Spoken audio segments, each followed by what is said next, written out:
Good morning, everyone, and welcome to University Unitarian Church in Seattle, Washington.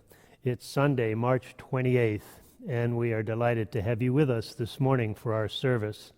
My name is Jon Luopa. I'm senior minister here at University Church, and I am joined this morning by Justin Almeida, who is a chaplain at the Veterans Hospital here in Seattle, and who will be ordained to the Unitarian Universalist ministry on Sunday, April 25th, during the morning service, which promises to be a very special service and a high point as we bring our dear brother Justin into the ordained ranks. So please plan on joining us then. I'm here also with our musicians and our tech crew, and it is good to be together. Let us begin the service this morning with the ringing of the bell.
In ancient times, they said, Daenu. It would have been enough to have been spared after the plagues. It would have been enough to have been freed from slavery. It would have been enough to have had food in the desert. Now we question, when will it be enough again? Daenu. Will it be enough to stay home? Will it be enough if we are deemed essential as we are made to work? Will it be enough to wear a mask as we go to the grocery, to the office, to the gas station? Will it be enough to keep us well in the midst of plague that has not passed over? Now we wonder, worry, wish for answers. Dayenu, it would have been enough. It will be enough again if the story of Passover is told and teaches us how to live in this time. It will be enough. If the stories of our ancestors bring us hope for tomorrow, it will be enough. If we join together in remembering that we all come from people who have survived again and again, it will be enough this year, as it is each and every year. Dayenu, it will be enough that we gather together today. Come, let us worship together.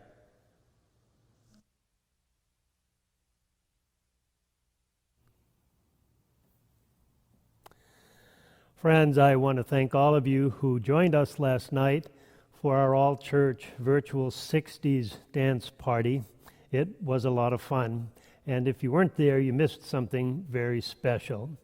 That was to be our social event, virtually, of course, during this annual spring fundraising drive, which we are still in the middle of for the next few weeks. And for those of you who have made your pledges of support to UUC, we all say thank you most graciously for your generous support. And if you've not had an opportunity yet to do so, we encourage you to do it by going to UUC Connect on your web screen and press a giving button, then pledge button, then future pledge, and that will help to register your support, either monthly, weekly, one time, however is best for you. When we had our pledge drive last year, in the spring, of course, we were thinking that the pandemic would be over in a couple of months, and by the summertime, we would be back to what we considered normal, usual routine. But here we are, 1 year later, still off-site and away from the beautiful campus that we've renovated and prepared for the next generation. We don't think it'll be much longer before we can start gathering again, watching, of course, all health predictions and advice, both locally and nationally. And we are all eager to be back in the building, to see each other, to be together face to face as a community of faith. Your gifts make that possible. Over the last several weeks, we have shared with you videos which our stewardship team has prepared to help remind all of us of the many ways in which we are continuing to do the good work of this church despite the pandemic.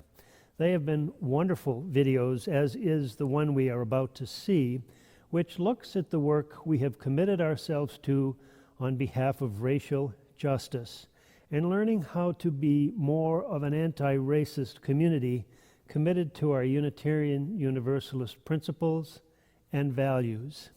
This is work that's going to last a very long time, but to all of those who have stepped up in this beginning period to help move this community forward towards beloved community, I say thank you to you.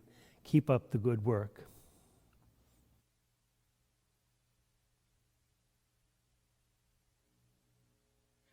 Loosen, loosen, baby, you don't have to carry the weight of the world in your muscles and bones. Let go, let go, let go. UUC is like a sapling in our journey toward justice. Our roots are stretching deeper into the soil of community, our trunk yearning for greater height as larger trees of systemic evil loom near, each of us a leaf collecting the light of truth, the warmth of compassion, and the power of love, sustaining our growth together. And participating in and helping to lead racial justice efforts at UUC for many years. For me, it's a spiritual practice that's deeply connected to my Unitarian Universalist faith. Racial justice work can be difficult and demoralizing, and I could not sustain it for very long without the community I have found in the programs at UUC, including the equity team, the racial justice team, music program, and the educational programs. As a member of the UUC racial justice community, I appreciate being in an environment where I can learn, make mistakes, and confront my beliefs and unconscious biases. I am committed to continuing this journey within myself as a member of UUC and in the greater community as we work together to build an anti-racist society. During this past year, I have been grateful to work on issues of racial equity within our church. I have appreciated friends on the equity team and in other roles for our many meaningful discussions on how we can help the church move further on our journey toward racial justice. And I'm grateful to these friends for helping me to awaken my spirit by sharing vulnerabilities, soul-stirring music, and emphasizing reflective practice. Over the last year, I've missed coming into our beautifully remodeled church and seeing all my friends from UUC in person. Zoom is not an easy way for me to connect. But during this fall's virtual Beloved Conversation curriculum, I was able to see more clearly my contributions to white supremacy culture and to connect with others from UUC around racial justice issues. This process has been nurtured by my faith community, and it motivates me to take action. I'll be supporting further exploration of the 8th principle and helping our congregation to engage and support this principle, which calls for more accountability. Every day, I benefit from my privilege, while some of my friends face both subtle and overt racism. We have important decisions to make as individuals and as a beloved community. We can work together to dismantle these systems of racism and oppression, or we can allow the status quo to continue.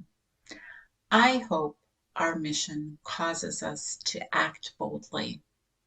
That mission, awakening spirit, nurturing hope, and inspiring action. Let us act together. Our Unitarian Universalist principles tell us what is good. And what does the spirit of love in creating an anti-racist beloved community require of us? But to work for justice where it is not, to seek understanding where we have assumed, and walk humbly with those we have hurt and oppressed.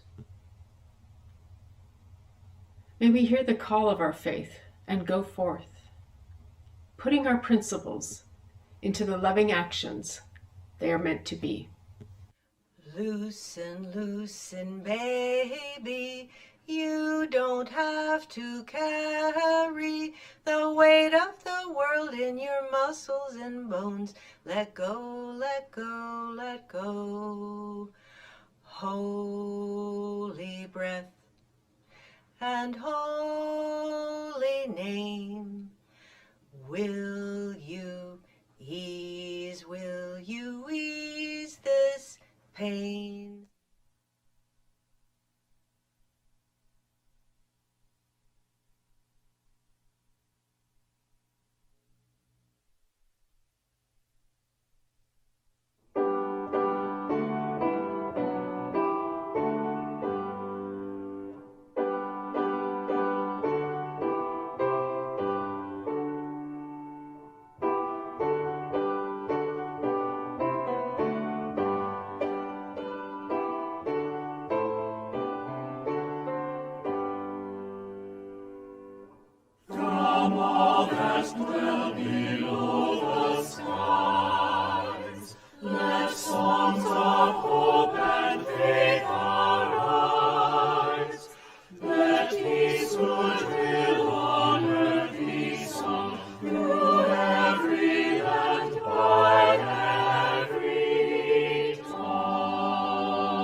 Bring out the festal bread and sing songs of freedom. Shout with the slaves who fled and sing songs of freedom. What modern pharaohs live in arrogance crowned? Who shall be sent to challenge folly unbounded? Bring out the festal bread and sing songs of freedom. Shout with the slaves who fled and sing songs of freedom. Chains still there are to break, their days are not finished. Metal or subtle made, they're still not diminished. Bring out the festal bread and sing songs of freedom. Shout with the slaves who fled and sing songs of freedom. Still does resentment bind each brother and sister. Still do the plagues affect us red as the river. Bring out the festal bread and sing songs of freedom. Shout with the slaves who fled and sing songs of freedom. Long be our journeying, yet justice is worth it. Dance, Sister Miriam, and help us to birth it. Bring out the festal bread and sing songs of freedom. Shout with the slaves who fled and sing songs of freedom. O people, lift your head and look to the mountains. Bushes of flame still call us, rocks still gush fountains. Bring out the festal bread and sing songs of freedom. Shout with the slaves who fled and sing songs of freedom.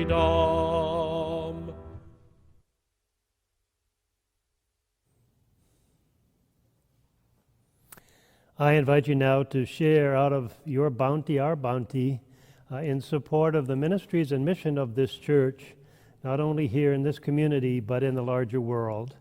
And so I invite you to join me in saying those words we say each week. This church is a community of ourselves. Its energy and resources are our energy and resources. Its wealth is what we share. When we contribute to the life of this community, we affirm our lives within it.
siblings in faith, please join me in the spirit of prayer and meditation with these words written by Victoria Stafford.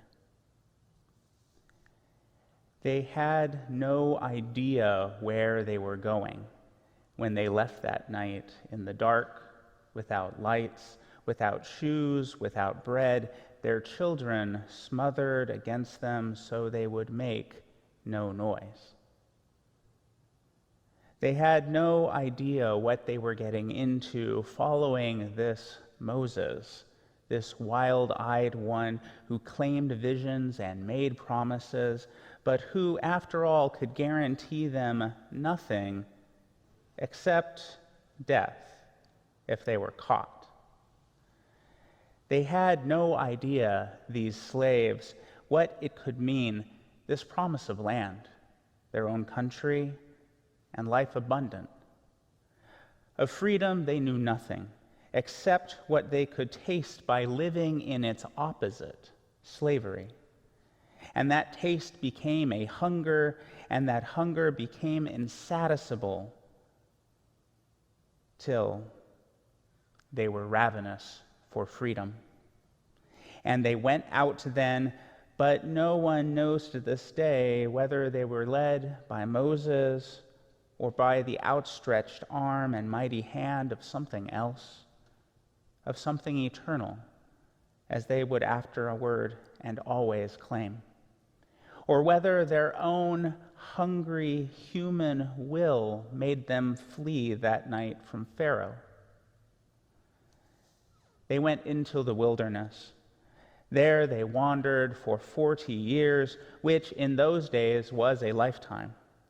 40 was a good old age, so many of them died before getting anywhere. And many were born in the desert and grew to adulthood, knowing nothing but the journey. Not slavery, not freedom, just the going.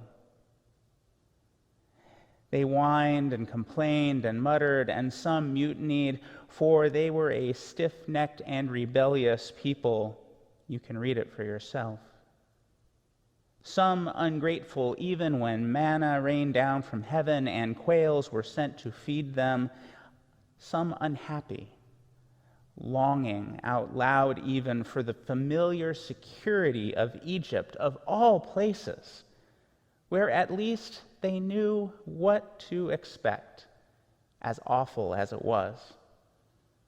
Some impatient, making cheap little idols of gods of metal to bargain with in secret when the traveling got hard, or just merely dull, and the days and years became monotonous. In the springtime, we remember the promised land is not a destination. It is a way of going. The land beyond the Jordan, that country of freedom and dignity and laughter, we carry it inside all the while. It is planted in our minds and hearts already before we ever start out, before it even occurred to us that in order to leave that life in Egypt, the intolerable bondage of that life, what we need to do is stand up and begin walking.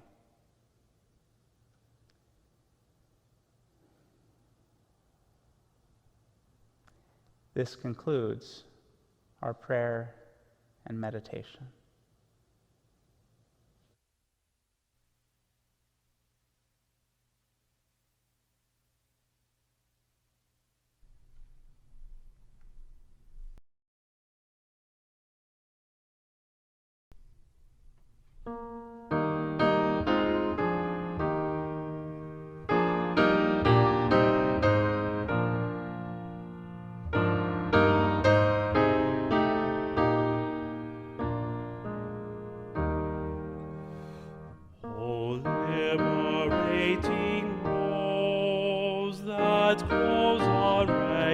amidst them.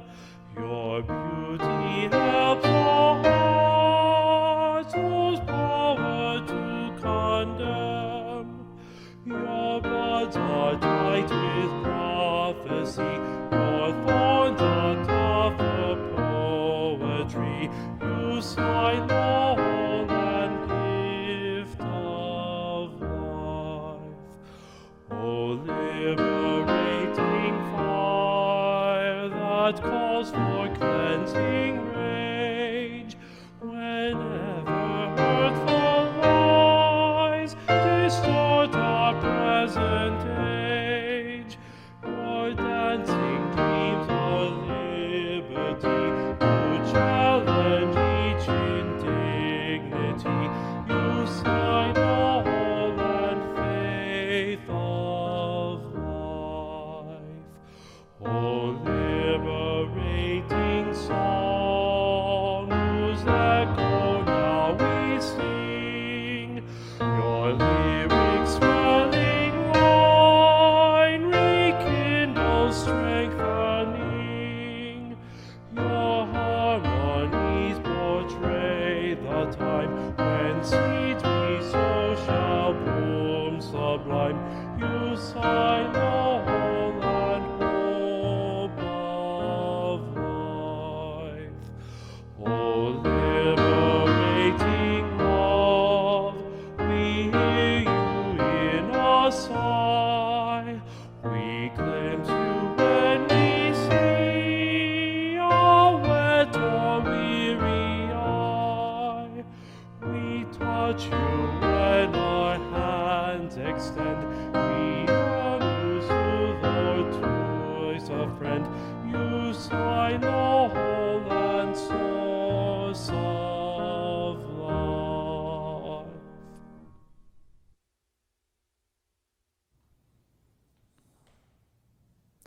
Friends, I trust that was a new hymn for many of you, but I know that some of you remember when it was first sung here in Seattle in 1989, when this church dedicated the Mark DeWolf House on Capitol Hill, which was the first housing in the city of AIDS, actually in the state of Washington, for persons living with AIDS. It was named after a Unitarian Universalist minister, Mark DeWolf, who was the first UU minister to die of AIDS in 1988. And his parents came out for the dedication, and many of you I know were there on Capitol Hill with Peter Abel, them and many others for that important moment. Mark Bellatini, who is now a retired UU minister, wrote the hymn we just sang for that dedication service. O liberating love, we hear you in a sigh. We glimpse you when we see a wet or weary eye. We touch you when our hands extend to soothe or to embrace a friend. You sign the whole and source of life. Clearly one of the high moments in the life of this wonderful community when that house was dedicated and served for more than 25, nearly 30 years, persons living with AIDS and other terminal illnesses. The house was sold a number of years ago, and we were able to celebrate a very great ministry on this in behalf of this congregation. Every once in a while, I get to things from folks, and one of my daughters sent me something that I had actually seen before, but it made me chuckle, and I thought I'd begin my remarks this morning by sharing that with you. It's a riff on one of the old jokes, how many Unitarian Universalists does it take to change a light bulb? And the answer is the Unitarian Universalists wish to issue the following statement, quote, "We choose not to make a statement either in favor of or against the need for a light bulb. However, if in your own journey you have found that light bulbs work for you, that's fine. You're invited to write a poem or compose a modern dance about your personal relationship with your light bulb, and present it next month at our annual Light Bulb Sunday service, in which we will explore a number of light bulb traditions, including incandescent, fluorescent, three-way, long life, and tinted, all of which are equally valid paths to luminescence. Close quote. Somebody has been spying on us and has found really what we are all about. And for some of you, of course, I'm sure you're saying that's exactly what it is and should be, and others are probably hanging your head in shame, just a little bit. But anyway, here we are in this high liturgical season with many important religious festivals in addition to the return of spring. Yesterday was the beginning of Passover, and some of our music has reflected that. Last week, spring began, and next Sunday is Easter Sunday. And here we are in the midst of these three great celebrations. To many of us, Easter Sunday is a yearly recurring embarrassment that we find pretty hard to explain, because the resurrection is really not something we think a whole lot about. Still, we share with many, many other religious people the phenomenon of great attendance on that particular Sunday, even if this year it will be virtual. Social custom apparently outweighs the fear of embarrassment. And many forms of worship have been developed in an effort to avoid this issue. The most widely accepted one in the general culture, and perhaps among just about every Unitarian Universalist, is the observation of Easter as nothing more than a spring festival, as the celebration of the awakening of nature. And historically, this can be justified, for the Christian celebration of the resurrection was, as it were, imposed upon a pagan spring festival. When Christianity was making its way into Europe, they replaced this spring festival, named after the fertility goddess Estra, E-O-S-T-R-E, with the festival of the resurrection. And hence this is where the word Easter comes from, that spring goddess. But the anthropologist Sir James Fraser said of this and similar activities, quote, "The coincidences of the Christian with the heathen festivals marks the compromise which the Church, in the hour of its triumph, was compelled to make with its vanquished yet still powerful rivals," close quote. Fraser speaks of, quote, "the supple policy, the easy tolerance, the comprehensive charity of shrewd priests who clearly perceived that if Christianity was to conquer the world, it could do so only by relaxing the two rigid principles of its founder, by widening a little the narrow gate which led to salvation," close quote. It is interesting to observe how after nearly 2,000 years, many of us still try to use that extra little space by which the narrow gate was widened to slip through this Christian structure without Christian credentials.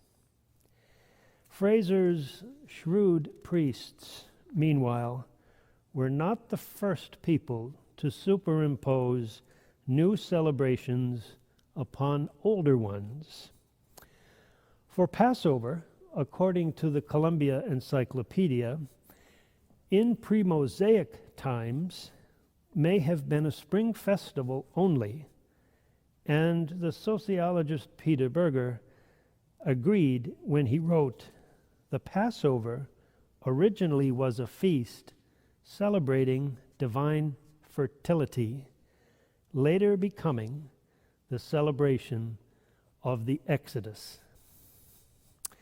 And so we see there exists an analogy between the Jewish commemoration of the Exodus, the deliverance from the yoke of Egypt, and the Christian commemoration of the resurrection, the deliverance from the sting of death. Both were originally spring festivals. And there is also another interrelationship here. I think today we'd say intersection. For the early Christians were, as you remember, Jews, and to them the celebration of the resurrection was meant to cancel out not only the spring festival, but the Jewish Exodus, Passover celebration as well.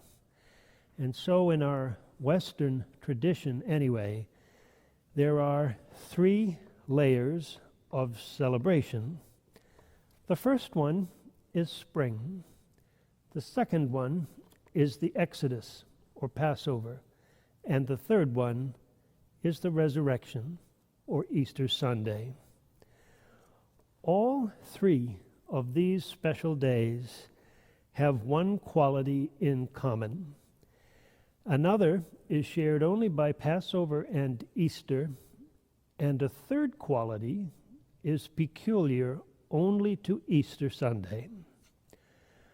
All 3 celebrations have in common the quality of renewal. Indeed, I've given the title of the sermon this morning, Qualities of Renewal. Each has its own special and unique quality.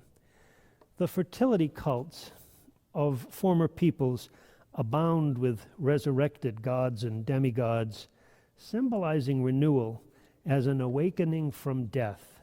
That is as old as the human imagination.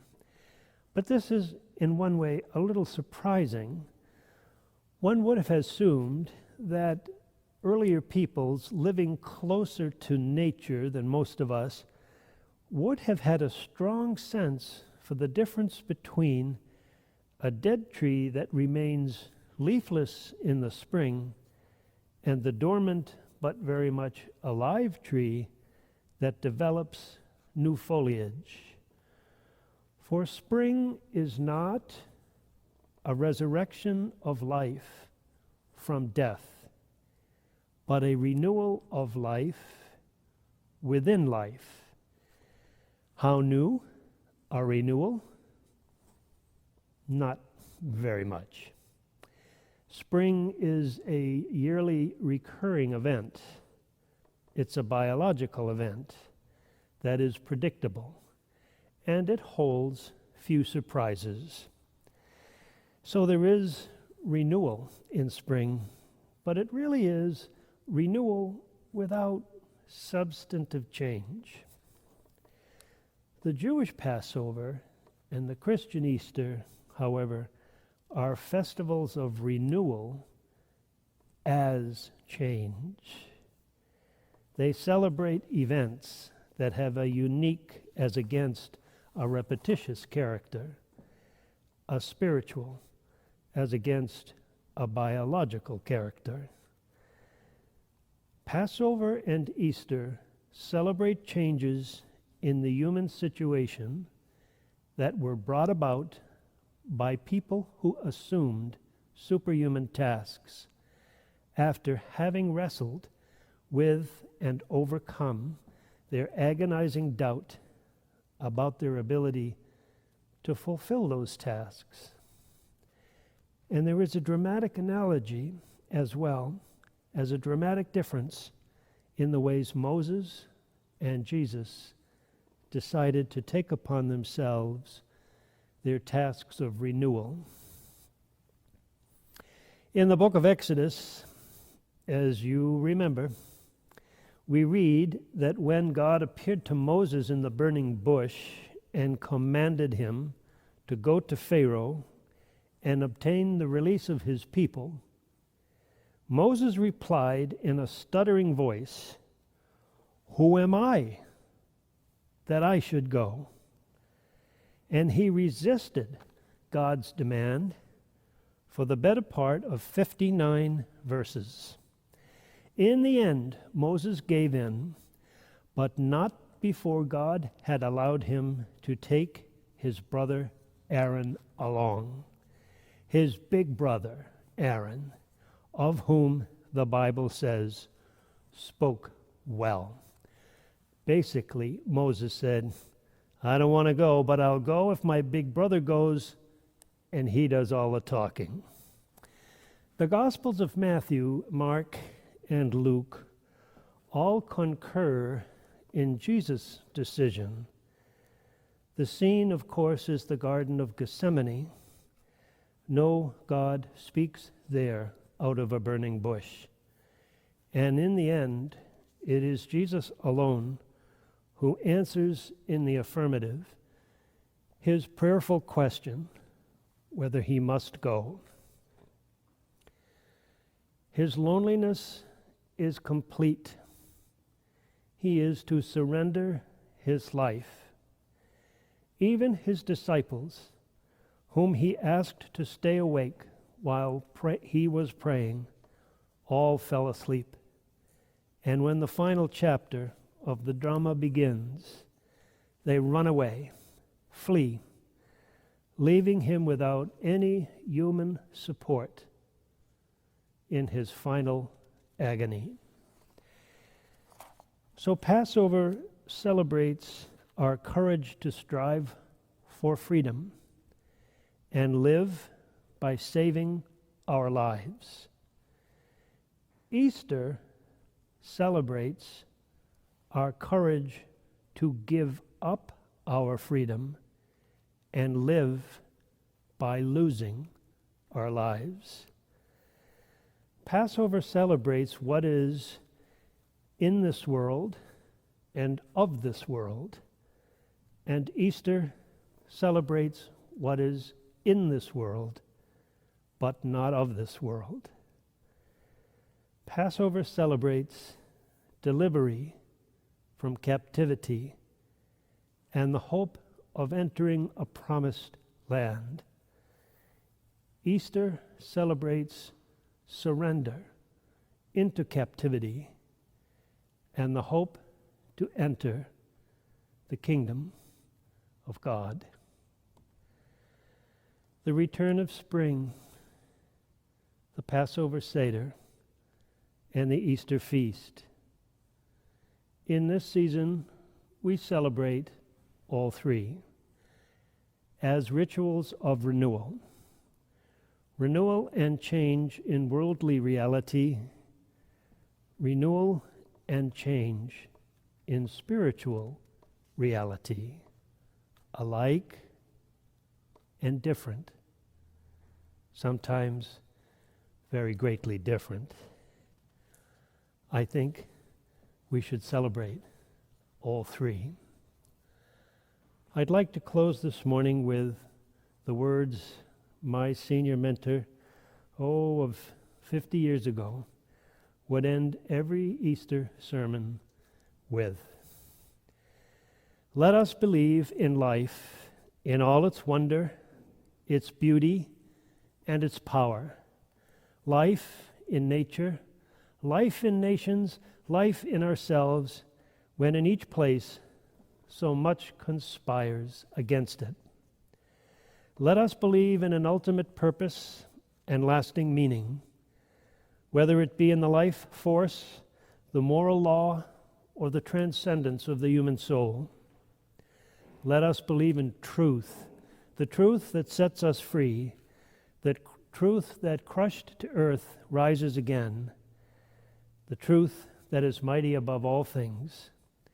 And let us believe in love, a love greater than human love, a love that is maybe even of God, that is stronger than hate or fear, a love that suffers long and endures all things, the love of Ruth for Naomi, and David for Jonathan, of Mary for Jesus, of Gandhi and Martin Luther King Jr.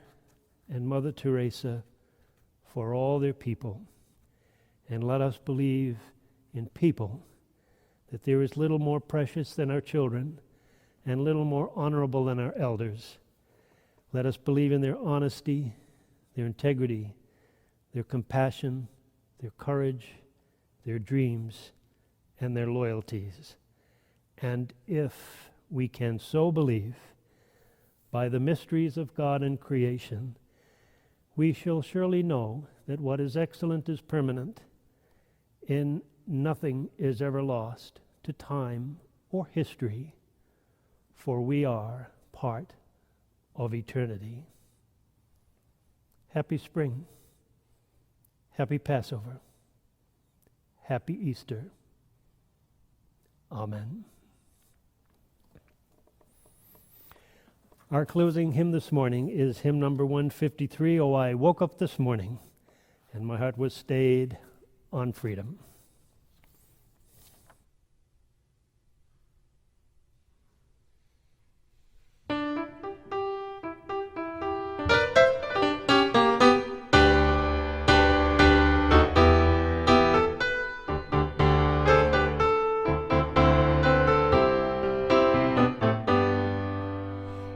I woke up this morning with my mind stayed on freedom. Woke up this morning with my mind stayed on freedom.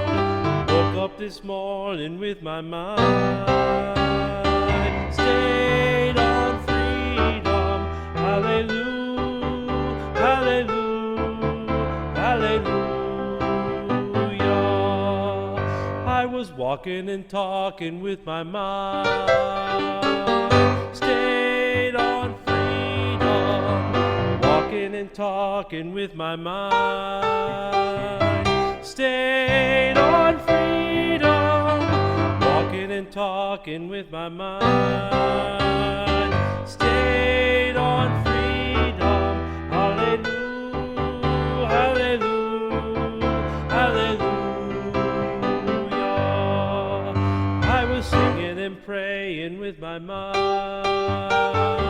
stayed on freedom. Singing and praying with my mind stayed on freedom. Singing and praying with my mind stayed on freedom. Hallelujah, hallelujah, hallelujah. This morning with my mind stayed on freedom.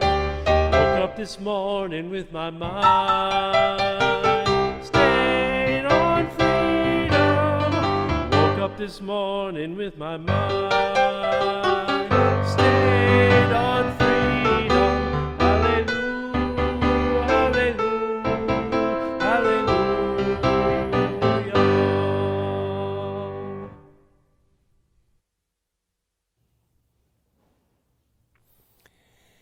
If you see God, may God be with you. If you embrace life, may life return your affection. If you seek a way, may a path be found, and the courage and companionship to take it, step by step. Have a good week. Amen.